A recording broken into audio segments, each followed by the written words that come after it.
ఉన్న బంగారాన్ని విడిపించి ఆ రోజు ఆన్లైన్ రేటుకే మేము కొంటాం. Sharma gold company. నమస్కారం, వెల్కమ్ టు సుమన్ టీవీ. నేను గీతాంజలి.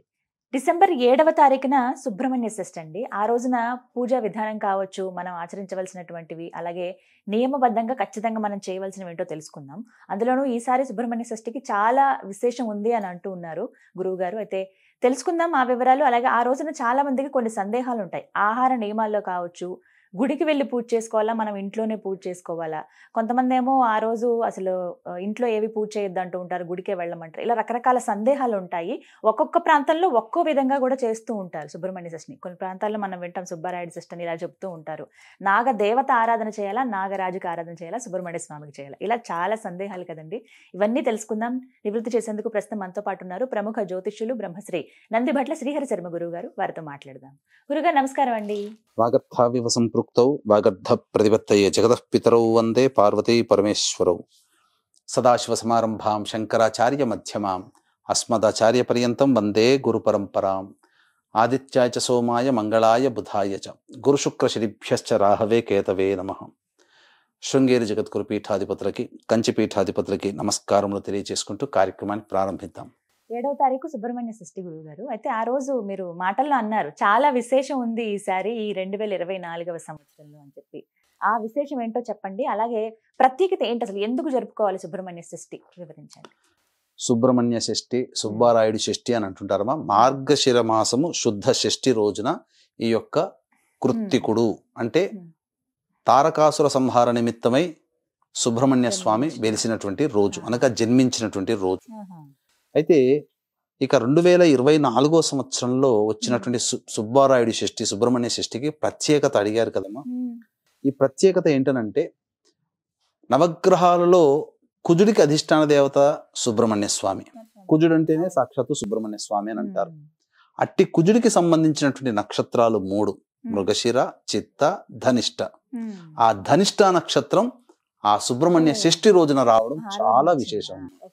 కాబట్టి వీక్షించేటువంటి సుమన్ టీవీ ప్రేక్షకులు కూడా ఈ సుబ్రహ్మణ్య షష్ఠి రోజున రుణ సమస్యలతో బాధపడేటువంటి వాళ్ళు, ధన సమస్యలతో బాధపడేటువంటి వాళ్ళు, విద్యాపరంగా ఇబ్బందులు పడేటువంటి వాళ్ళు, ముఖ్యంగా కుజ దోషముతో బాధపడుతుంటారు కదా, అటువంటి వాళ్ళు, ముఖ్యంగా కుజుడు ఎవరి జాతకంలోనైతే బలహీనుడు అవుతాడో వాళ్ళు ఈగోయిస్టిక్ పర్సన్స్ గా ఉంటారు, హిపోక్రసీగా ఉంటుంది వాళ్ళది. అంతేకాకుండా ప్రతిదీ కూడా తమకి తామే అన్వయించుకుంటారు, మంచికి చెడుకు కూడా తను అన్వయించుకుంటారు. ముఖ్యంగా మానసికమైనటువంటి దౌర్బల్యం ఎక్కువగా ఉంటుంది. అంటే చిన్నదానికి కూడా భయపడిపోవడం కుజుడు బలహీనంగా ఉంటే. కుజుడు బలంగా ఉంటే అందరితో కోట్లాడుతూ ఉంటుంటాడు. కాబట్టి కుజుడి యొక్క ప్రమేయం లేని కుటుంబం అంటూ లేదు. కాబట్టి సుబ్రహ్మణ్య షష్ఠి రోజున ఇటువంటి చెప్పబడినటువంటి సమస్యలతో ఉన్న వాళ్ళు కొన్ని పరిహారాలు అనేటువంటివి పాటించుకోవాలమ్మా. గురుగారు, సుబ్రహ్మణ్య స్వామి అని ఆ పేరు ఎందుకు వచ్చింది? అంటే కుమారస్వామి కదా వారికి అసలు పేరు. సుబ్రహ్మణ్య స్వామి అన్న పేరు ఎందుకు వచ్చింది? సుబ్రహ్మణ్య స్వామి అనేంటే మనకు గమనించుకున్నట్లయితే పూర్వము అనేక అసురులు చాలా మంది పెట్టరేగిపోతున్నారు. అందులో తారకాసురుడు వరప్రభావం చేత దేవతలందరినీ పీడింప సాగుతుంటే ఆ వరం ఇచ్చింది బ్రహ్మదేవుడే కాబట్టి అందరూ కూడా బ్రహ్మదేవుని దగ్గరికి వెళ్ళారు. అప్పుడు అతను ఏం వరం కోరుకున్నాడు? శివుడికి కలిగినటువంటి సంతానం చేత నేను సంహరింపబడాలి అని. ఆల్రెడీ సతీదేవి దక్షయజ్ఞంలో మరణించింది, ఆత్మాహుతి చేసుకుంది. ఇక శివుడు వివాహం చేసుకోడు, బ్రహ్మచారిగా ఉండిపోతాడని భావించిన తారకాసుడు ఈ వరం కోరుకున్నాడు. తర్వాత సతీదేవి మళ్ళీ హిమవంతుని పుత్రికగా పార్వతిగా జన్మించింది. ఇక తర్వాత బ్రహ్మదేవుడి దగ్గరికి వెళ్ళి వీళ్ళందరూ మొరపెట్టుకునేసరికి అప్పుడు ఏం సలహా ఇస్తాడనంటే, పరమేశ్వరునికి సంతానము కలిగితేనే ఆ సంతానం చేత సంహరింపబడతానని చెప్పి వరం తీసుకున్నాడు కదా. మరి ఆ పరమేశ్వరునికి వివాహం చేసే సమాయత్తం అవ్వండి అన్నప్పుడు పార్వతీదేవి మళ్ళీ పుట్టింది అని తెలుసుకొని ఆ పార్వతీదేవినే పరిచారికలుగా సహాయం చేయడానికి స్వామి వారికి నియోగిస్తారు దేవతలందరూ. ఈ విధంగా అక్కడ మన్మథుని యొక్క ప్రవేశము చేత కళ్ళు తెరుచుకోవడం, యోగము నుంచి అనగా ధ్యానము నుంచి బయటికి రావడం, తర్వాత ఇదంతా నా తపస్సుకు భంగం కలిగించాడని మన్మధుని దహించి వేయడం, తర్వాత తన యొక్క మన్మధుని యొక్క బాణ ప్రభావం వలన ఎదురుగా ఉన్నటువంటి పార్వతీదేవి తన భార్యని గమనించి ఆమెను వివాహం ఆడడం, తద్వారా ఆమె వివాహమడిన తర్వాత వారి దాంపత్యంలో ఉండగా శివుడి యొక్క రేతస్సు స్ఖలనమైపోయి భూమి మీద పడిపోయింది. ఆ భూమి భరించలేకపోయింది, మహావేడి. ఆ యొక్క రేతస్సును భరించలేక అగ్నికి అందించింది. అగ్ని కూడా భరించలేకపోయాడు, అగ్ని సమానుడైనా కానీ భరించలేక గంగా నదిలో వదిలివేయడం జరిగింది. ఆ గంగా నదిలో వదిలివేయిన తర్వాత అవన్నీ కూడాను 6 ముఖాలుగా ఏర్పడి ఒడ్డున రావడం, అక్కడ ఆ విధంగా సుబ్రహ్మణ్య స్వామి అవతరించడం జరిగింది.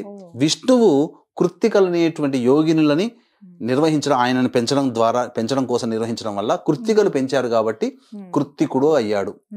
ఇక సుబ్రహ్మణ్య స్వామి అనేటువంటి ఒక నామం అనేటువంటిది జ్ఞానానికి సంబంధించినటువంటిది. ఎలా వచ్చింది అన్నప్పుడు, పూర్వము అనగా చిన్నతనంలో ఉన్నప్పుడు, ఆ పార్వతీ అమ్మవారి ఒడిలో ఉన్నప్పుడు శివుడు ప్రవేశం చేసి అమ్మవారికి అన్ని విషయాలు చెప్తూ ప్రణవ మంత్రార్థాన్ని కూడా చెప్పాడు.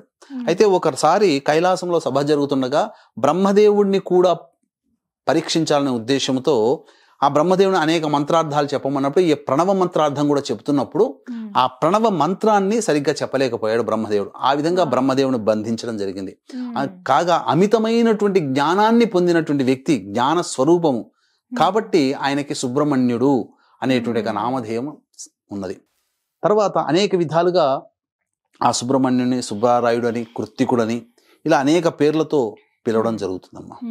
ఇలా పేర్లనే వల్ల వచ్చాయి. గురుగారు, మరి సుబ్రహ్మణ్య స్వామికి అంటే కుమారస్వామి రూపానికి చూస్తాం మనం, నెమలి వాహనంగా చూస్తాం, అలాగే కోడి కూడా చెప్తూ ఉంటారండి. ఎందుకు ఈ 2 స్వామివారి గురించి చెప్పేటప్పుడు ప్రస్తావిస్తారు?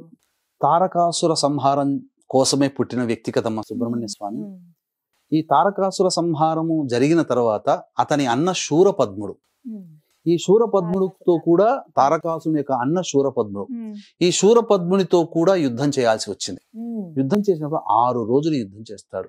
ఇక 6వ రోజున ఈ శూరపద్ముడు ఈ యొక్క ఒక పక్షి రూపాన్ని పొందుతాడు, మాయా ప్రభావం చేత చేసి యుద్ధం చేస్తాడు.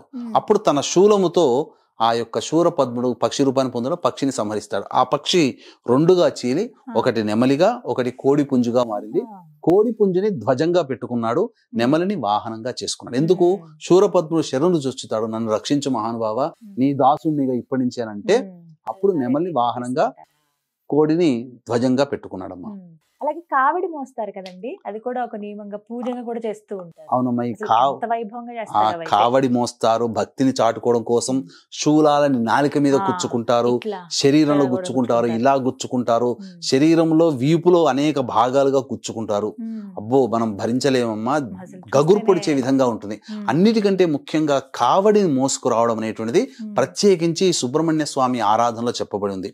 అనగా ఎందుకు వచ్చింది ఇది అనంటే, పూర్వము అగస్త్య మహాముని కైలాసాన్ని సందర్శించున్నప్పుడు ఆ యొక్క ఈశ్వరుడు వెళుతున్నటువంటి అగస్త్యుని పిలిపించి 2 కొండలనిచ్చి, ఇవి శివశక్తి స్వరూపముగా దక్షిణాది ప్రాంతంలో పెట్టవయ్యా, శివశక్తి స్వరూపముగా ఈ 2 కొండలని ఆరాధనాపూర్వకంగా చెయ్యి అని చెప్పి పంపించగా, అప్పుడు ఆ 2 కొండలని మోసుకుంటూ వెళ్ళలేక అప్పుడు ఈ యొక్క ఇదంబుడు అనేటువంటి యొక్క సంబంధించినటువంటి రాక్షసుడు కనబడతాడు.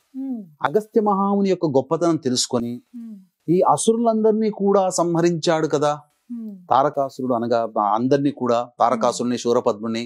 కాబట్టి సుబ్రహ్మణ్య స్వామిని ఎలాగైనా గెలవాలంటే అగస్త్యుని యొక్క శక్తి కావాలి, అగస్త్యుని దగ్గర మంత్ర విద్యలు నేర్చుకోవాలి అని చెప్పి వేనోళ్ల పొగిడి అతన్ని శిష్యుడిగా చేసుకోమని అడుగుతాడు.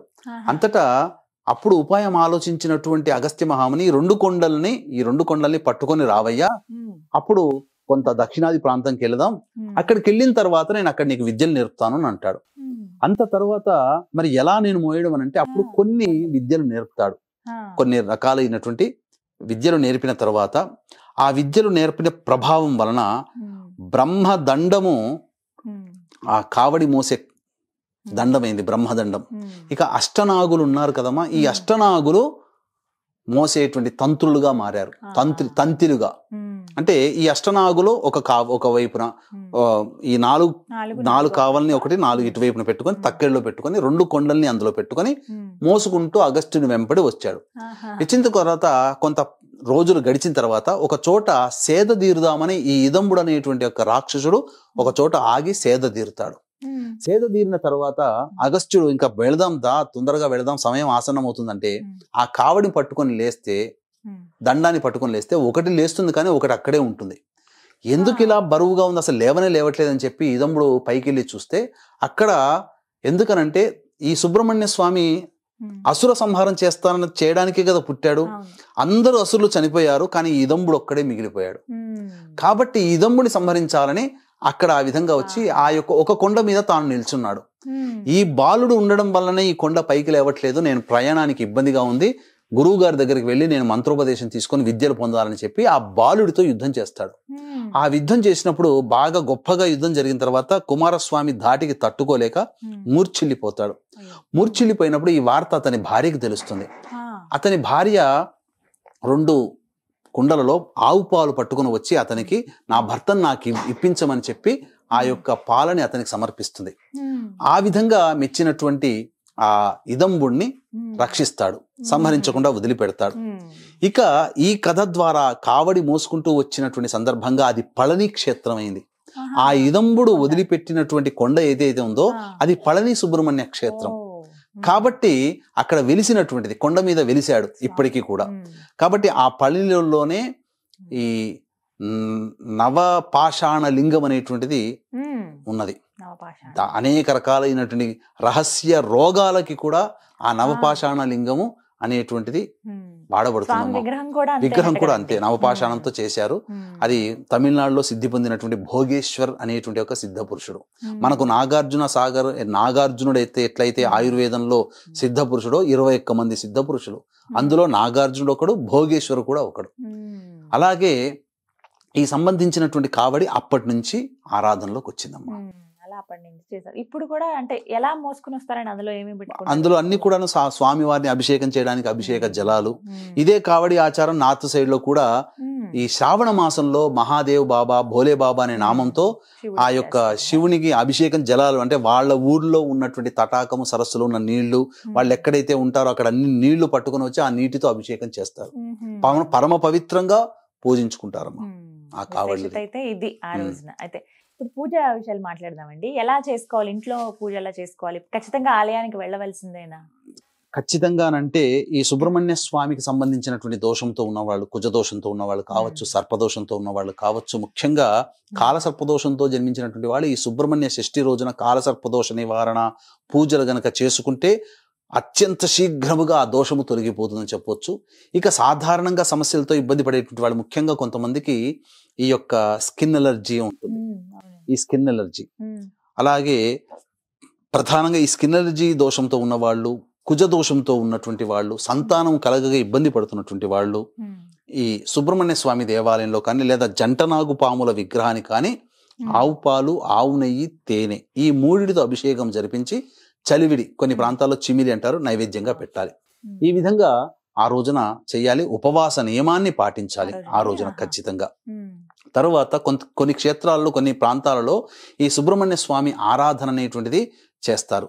ఆ రోజంతా ఉపవాసం ఉండి తెల్లవారి సప్తమి తిథి ఉంటుంది కదా, ఆ రోజున బ్రాహ్మణుని పిలిపించి, అనగా బ్రహ్మచారికి ఆ విధంగా ఇంటికి పిలిపించుకొని అతనికి భోజనము, తాంబూలాదులు, దక్షిణ తాంబూలాదులు ఇచ్చి, బ్రహ్మచారికి ఎర్రటి వస్త్రము, రాగి పంచపాత్ర అంటే రాగి గ్లాసు, ఉద్ధరిణి, పళ్ళెము, అలాగే ఎర్ర చందనముతో చేసినటువంటి జపమాల, మరియు గుమ్మడికాయ, తర్వాత బూడిద గుమ్మడికాయ, తర్వాత ఒక గంధపు చెక్క, ఇవన్నీ దానం ఇస్తారమ్మా.